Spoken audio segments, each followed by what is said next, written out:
تخيل تبقى قاعد في محل أكل عيشك اللي جايب له بضاعة جديدة وبزيادة علشان موسم رمضان، وفجأة يحصل معاك اللي حصل ده.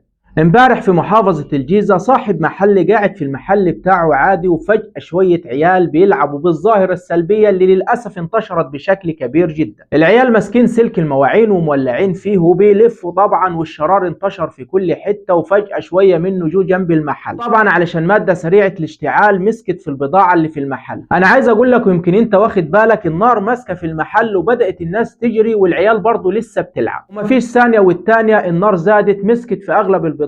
الناس كلها بدأت تجري على المحل علشان ينقذوا البضاعة بتاعته. النار زادت بشكل غريب جدا وبسرعة، وتقريبا مسكت في المحل كله وفي أغلب البضاعة. الناس كلها اتجمعت بيحاولوا يشيلوا أي حاجة من البضاعة اللي فاضلة. ربنا يعوض على صاحب المحل. الناس اللي زي دي بتبقى مستنية تبيع البضاعة علشان تسدد التجار. عايز أقول لكم إنه في واحد من الآباء قال أنا بعالج ابني لحد دلوقتي بسبب الشرارة بتاعت السلك دي، جات على وشه وبعالج فيه لحد دلوقتي، وده بسبب الظاهرة السلبية اللي انتشرت بشكل كبير وفي كل حتة. وللأسف محدش قايل لعياله ده ينفع وده ما ينفعش. الموضوع مش سهل ولا بسيط زي ناس كتير مستهترة به ويقول لك وايه يعني. الحاجات اللي زي دي في الاخر بتقلب بكوارث. بس كده، اشوفكم على خير، والسلام عليكم ورحمة الله وبركاته.